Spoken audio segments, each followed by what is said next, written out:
এক দাপটশালী রাজার গল্প ইসলামিক শিক্ষণীয় কাহিনী পুরোটা শুনুন ভালো লাগলে শেয়ার করুন অনেকদিন আগে এক সমৃদ্ধ রাজ্যে বাস করতেন এক শক্তিশালী ও দাপটশালী রাজা তার নাম ছিল রাজা সালমান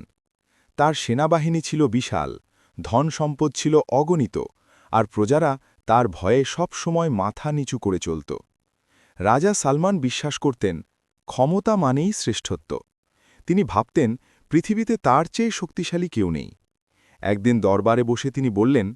আমার রাজ্যে কেউ অন্যায়ের বিরুদ্ধে কথা বলার সাহস করবে না আমি যা বলবো তাই আইন মন্ত্রীদের কেউ প্রতিবাদ করার সাহস পেল না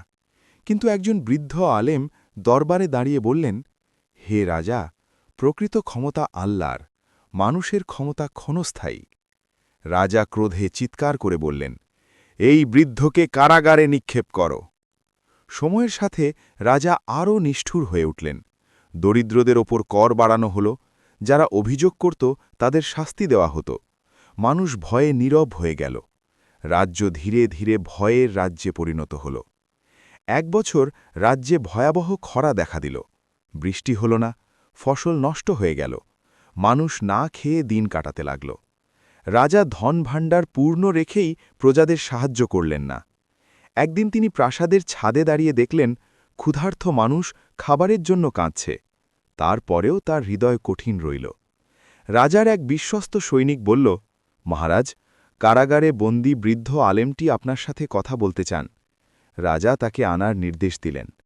বৃদ্ধ আলেম শান্ত কণ্ঠে বললেন হে রাজা আপনি শক্তিশালী মনে করেন নিজেকে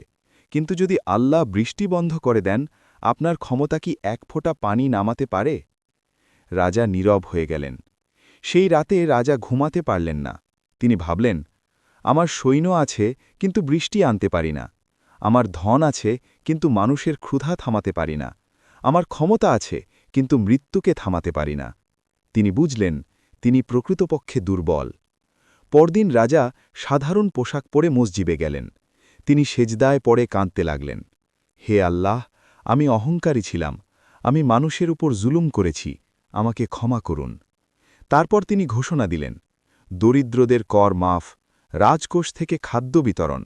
অন্যায় আইন বাতিল বন্দীদের মুক্তি বৃদ্ধ আলেমকে সম্মানের সাথে মুক্তি দেওয়া হল কিছুদিন পর আকাশে কালো মেঘ জমল বৃষ্টি শুরু হল মানুষ আনন্দে আল্লাহর শুকরিয়া আদায় করল রাজা সালমান বুঝলেন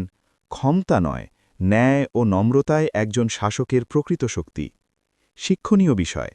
অহংকার মানুষকে ধ্বংসের পথে নিয়ে যায় আল্লাহর ক্ষমতার সামনে সবাই অসহায় ন্যায়বিচারী শাসকের প্রকৃত শক্তি